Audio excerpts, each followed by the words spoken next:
Ага. Позвольте презентовать вам нашу работу «Юкагирско-русский словарь. Язык лесных юкагиров». В своем выступлении я расскажу о специфике работы над данным словарем, с какими проблемами мы столкнулись при сборе языкового материала и составлении. Следующий слайд, пожалуйста. Лесные юкагиры в основном проживают в селе Нелемное Верхнеколымского улуса Республики Саха-Якутия. Александра Егоровна, следующий слайд покажите. И поселке Симчан Среднекамского района. Угу. Лесные юкагиры в основном проживают в селе Нелемное Верхнеколымского района Республики Саха-Якутия и в поселке Симчан Среднекамского района Магаданской области. Местом компактного проживания является село Нелемное. В настоящее время в селе фактически проживает чуть больше 150 человек. Точных данных о численности юкагиров там нет. Как известно, между языками лесных и тундровых юкагиров имеются существенные лексические и морфологические расхождения, что делает невозможным взаимопонимание носителей языка. Этот факт позволяет определять данные юкагирские языки как самостоятельные. Язык лесных юкагиров в сравнении с языком тундровых юкагиров изучен в меньшей степени. Следующий слайд, пожалуйста. На момент специального сбора лексического материала для словаря всего несколько человек владели лесным юкагирским языком. Конкретно в Нелемном проживало только 2 знатока родного языка. С 2015 года там нет уже ни одного носителя. В настоящее время свободно владеющих языком лесных юкагиров насчитывается 6 человек. 2 из них живут в Верхнеколымском улусе, 1 в Верхневилюйском улусе, 3 носителя языка проживают в поселке Симчан Магаданской области. Надо отметить, что 5 из 6 знатоков языка лесных юкагиров – это родные сестры, дочери известной юкагироведом Екатерины Николаевны Дичковой. Следующий слайд, пожалуйста, курсором. Кратко расскажу об истории собирания лексики юкагирского языка, конкретно лесного. Исследователь юкагирской культуры конца 19-го, начала 20 века Владимир Ильич Ельцон в своем фундаментальном труде «Юкагиризированные тунгусы», изданном в 1926 году, поместил юкагирско-русский и русско-юкагирский словари. В первую часть словаря вошло около 800 лексических единиц языка юкагиров Верхней Колымы. Следующий слайд, пожалуйста. Достойную лепту в изучении юкагирского языка внес первый ученый из числа малочисленных народов Севера, юкагирский писатель Николай Иванович Спиридонов-Тыкиадулок. В конце 80-х годов 20 века в фондах Магаданского областного краеведческого музея были обнаружены рукописные варианты юкагирско-русского словаря и ивенско-русского словарей, составителем которого он являлся. Его черновики заключают около 780 слов языка лесных юкагиров. Данная работа увидела свет благодаря стараниям известного ученого Алексея Алексеевича Бурыгина. Следующий слайд. Важное значение для изучения словарного состава языка лесных юкагиров имеет школьный русско-юкагирский словарь, который был издан в 1997 году первым учителем родного языка из села Нелемное Василием Константиновичем Спиридоновым. Несмотря на небольшой объем, работа представляет большой интерес, так как в ней встречаются незафиксированные ранее лексемы, лексико-фонетические варианты. Следующий слайд. Большим вкладом в изучение юкагирского языка стал школьный юкагирско-русский и русско-юкагирский словарь. В 2002 году он был издан, авторами которого явились исследователь юкагирского языка, лингвист Ирина Алексеевна Николаева и носитель языка Василий Гаврилович Шалугин. В первом разделе данного словаря насчитывается около 2200 слов языка лесных юкагиров. Следующий слайд. Особенность нашей работы над словарем языка лесных юкагиров состояла в ограниченности языкового материала. В основном он представлен фольклорными текстами, собранными Ельцоном в конце 19-го, начале 20 века, участником научной экспедиции Института языка, литературы и истории Афанасием Павловичем Лаптевым в конце 50-х годов прошлого века, Людмилой Николаевной Жуковой и Ириной Алексеевной Николаевой в конце 20-го, начале 21 века и моими записями. Художественной литературы на языке очень мало. В начале 2000-х годов были изданы рассказы для детей носителя языка Василия Гавриловича Шалугина, и в последние годы учебные пособия и книги для детей вышли Любовь Николаевны Деминой, и в личных архивах от наших учителей, у собирателей есть переводы сказок разных народов, детской литературы, выполненные носителями языка Акулиной Егоровной Шадриной. Следующий слайд, пожалуйста. Нашей задачей было не только собрать новый лексический материал, но и проиллюстрировать все зафиксированные в разное время лексемы, примерами, назначение которых показать особенности употребления слов живой речи. Ввиду этого нужен был специальный сбор лексических единиц, требующих экспедиционной работы. Выезды в село для работы с носителями, конечно, не могли быть долгосрочными. Часто свои коррективы в график работы вносил возраст информантов, их личные обстоятельства, поэтому приходилось применять разные формы работы. Следующий слайд, пожалуйста, покажите. Кроме многочасовых телефонных разговоров из Якутска, одной из форм работы являлось составление заданий. Преимущество таких заданий было в том, что знатоки языка могли поработать с ними в любое удобное для них время, не спеша. Кто-то параллельно разговаривает со мной по микрофону. Пожалуйста, уважаемые коллеги, микрофоны, пожалуйста, вы выключите, потому что мешаете работе конференции, докладчику. На слайдах вы видите заочную работу с информантами, вот такое вот задание. Здесь продемонстрировано специальное задание. И у вас микрофон отключился. Да, вы видите здесь специальные задания. И на следующем слайде, покажите, пожалуйста, Александра Егоровна, записи, сделанные по личной инициативе. Нужно сказать, что наши информанты активно сотрудничали с нами и часто проявляли собственную инициативу. Следующий слайд. Я вот приведу конкретные примеры, например, такой личной заинтересованности и участия. Вот обстоятельства жизни Михаила Михайловича Лихачева, которые вы видите, сложились так, что, будучи ребенком, он выпал из юкагирской среды и позабыл родную речь. В пожилом возрасте он вернулся в село, и тогда появилась возможность с ним поработать. Он не мог рассказывать на юкагирском языке, но постепенно стал вспоминать юкагирские сказки, бытовые рассказы. Они записаны от него на русском и якутском языках. Вспоминал все подряд с такой самоотдачей, с таким усердием. По своей инициативе стал записывать для нас слова, которые всплывали в памяти. Я, например, приходила, и он мне давал вот эти пачки листочков. Эти его записи не имеют системы, он просто записывал все подряд, что ему вспоминалось. Записи ценны тем, что в них содержатся не только слова, но и словосочетания, предложения, имеется там незафиксированная ранее лексика, есть примеры, подтверждающие наличие фонетических вариантов. Пожалуйста, следующий слайд. Акулина Егоровна Шадрина, наш основной в специальном сборе информант, блестящий знаток родного языка с природным филологическим чутьем.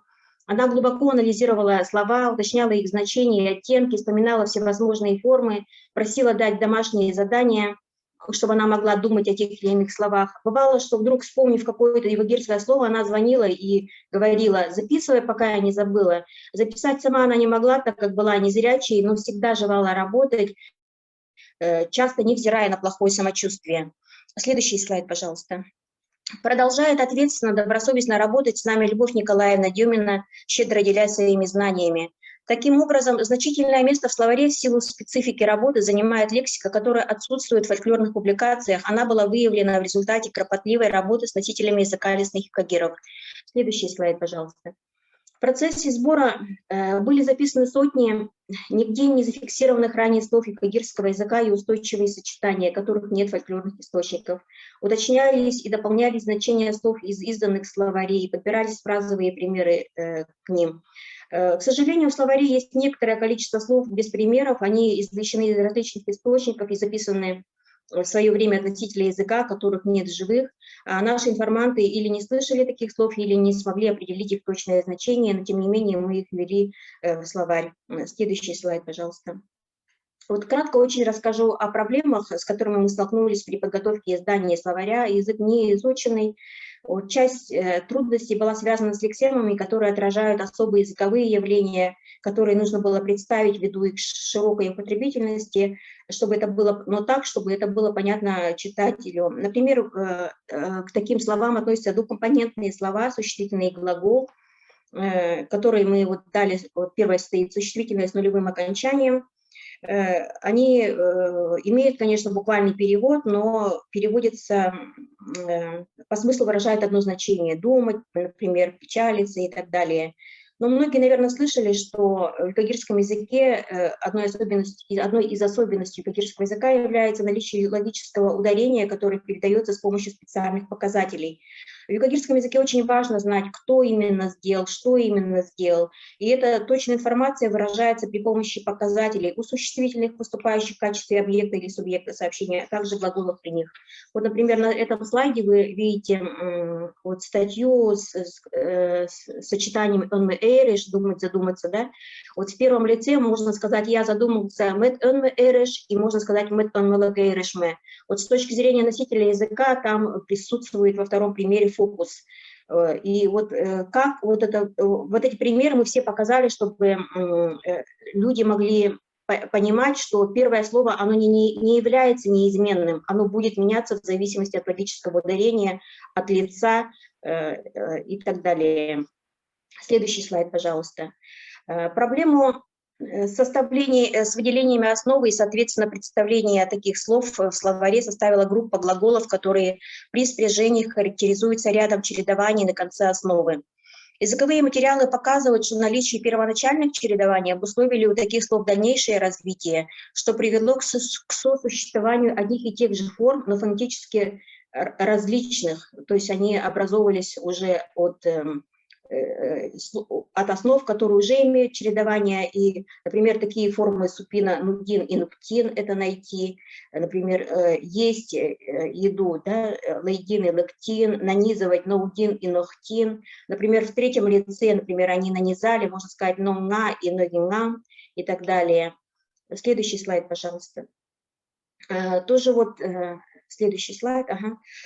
Вот тоже пример, например, основы паде, панде, они восходят к одной основе пан, но параллельно вот в связи с тем, что на основе, на базе этих основ создавались новые формы, тоже несколько вариантов форм мы имеем. Например, форма продолжающегося действия паде, ну, образована от паде, которая восходит к пан, и параллельно есть форма продолжающего действия,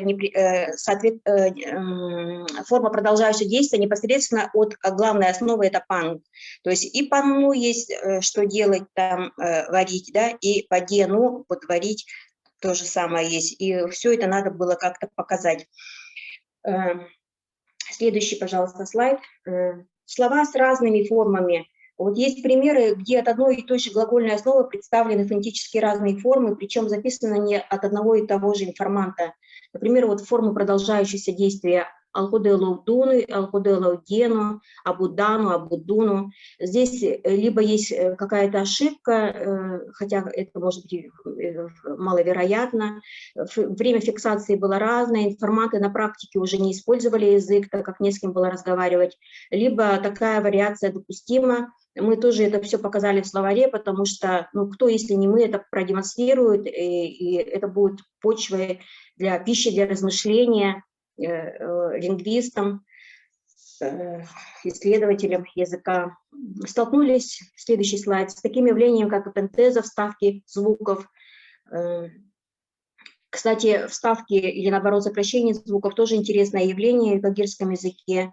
Конечно, вот людям, которые не занимаются непосредственно языком, простым людям будет не очень понятно, вот откуда появляются вот эти вот вставочки, но тем не менее мы их убрать не можем и тоже вот зафиксировали так, как говорили наши информанты.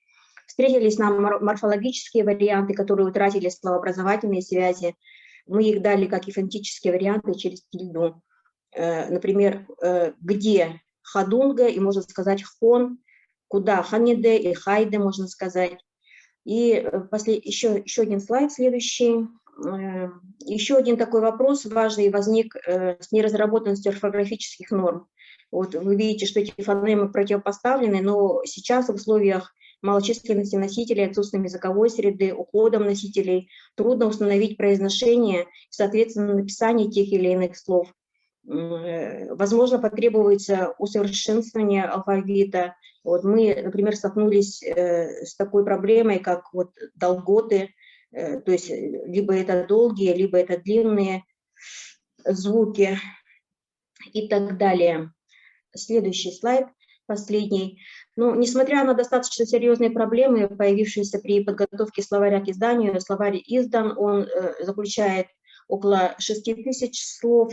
И кому-то, может быть, покажется, что это не очень большое количество, но учитывая условия, в которых уже собиралась эта лексика, для нас это очень большое достижение. И самое важное, что удалось зафиксировать исчезающий язык, новые лексемы, то есть ранее не зафиксированные формы слов.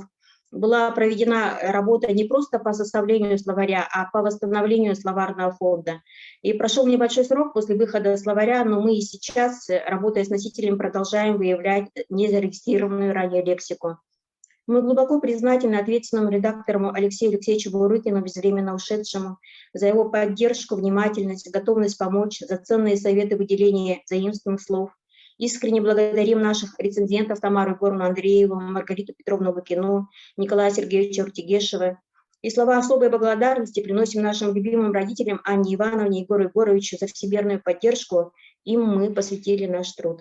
Спасибо. Если есть вопросы, я отвечу с удовольствием. Да, спасибо, Панна Егоровна. Пожалуйста, вопросы. А можно мне, пожалуйста, вопрос? Да, пожалуйста. Да, конечно. Да, вот я очень заинтересованно слушал ваш доклад, и в своем исследовании устойчивого словарного фонда эвенского языка мы обнаружили юкагирско-эвенскую параллель в обозначении муравья. По-моему, это слово называется этерген. И у нас возник вопрос, откуда в эвенском языке возник этот муравей? Пришел ли он из юкагирского языка, или наоборот, эвены повлияли на юкагиров, и у юкагиров возникло это слово? Скажите, пожалуйста, может, вы в курсе этого слова «муравей» в юкагирском языке? Откуда пришло? Я не могу ответить на ваш вопрос, но мы задумывались уже над этим. Мы, кстати, считали почему-то, что это эвенское заимствование с эвенского языка, но наши вот коллеги, эвеноведы, говорят, что, скорее всего, оно не эвенского происхождения, поэтому там нужно смотреть. В эвенском языке же тоже много языковых различий, там надо посмотреть, наверное, по всем диалектам, как у них обозначается это насекомое. Дело в том, что в эвенском языке там представлено целое словарное гнездо, связанное с этим словом. Там муравьед есть, место, изобилующее муравьями, пахнуть муравьями. Вот такого рода гнездо есть. Есть ли такое гнездо в юкагирском языке, связанное Нет, с этим словом? такого гнезда нет. Вот, кстати, интересное явление, с которым мы столкнулись, когда записывали, вообще работали. Очень мало обозначений цветов, например, насекомых. То ли эти слова уже не сохранились, либо это отражает специфику хозяйственной деятельности, специфику вот образа жизни, когда но это не являлось важным, может быть, в жизни юкагиров, а так, что ли, можно допустить. Ну, либо это было утрачено просто. Понятно. То есть исследования в этом направлении, допустим, эвено-юкагирском направлении, в изучении их лексического параллелизма, конечно, надо углублять и развивать. Спасибо. Спасибо. Еще вопросы, пожалуйста. Если можно у меня, но он скорее не языковедческого характера, а социолингвистического. А вот, Панна Егоровна, раньше вот считалось, что состояние языка напрямую зависит от количества носителей. Но вот сейчас как бы языковые активисты склоняются к тому, что, конечно же, корреляция состояния языка и количества носителей есть, но прямой зависимости как бы уже нет. Вот. Ну, то есть есть языки, которые прекрасно себя чувствуют и обеспечивают межпоколенческую передачу, имея совершенно малое количество носителей. Да? И вот в связи с этим, как вы считаете, каковы перспективы бытования, ревитализации языка лесных юкагиров? Здесь тоже сложилась очень интересная ситуация, печальная ситуация, что мы говорим о свободно владеющих и практически не говорим о тех, кто владеет в разной степени. Таких людей ну, почти нет свободно владеющих. Как-то вот выпали эти поколения совершенно. Поэтому очень и очень сложный вопрос вообще с будущим юкагирского языка. Есть желание изучать, да, желание изучать. Например, я сама лично веду группу в WhatsApp, у нас 60 человек там присутствует с разных регионов России. И само их присутствие, да, само их присутствие говорит о том, что людям это интересно. Но я понимаю, конечно, что сам формат такого обучения, он, ну, трудно ожидать каких-то прямо хороших результатов, но тем не менее с маленькой, но надеждой мы работаем. Спасибо. Еще вопросы к пане Егоровне? Если нет вопросов, позвольте пану Егоровну и Александру Егоровну поблагодарить за труд. Я считаю, что при таком ограниченном количестве носителей языка, вообще то, что они создали, это научный подвиг, поэтому позвольте их поздравить вот с таким преодолением, с таким достижением, ну и пожелать успехов в дальнейших изысканиях.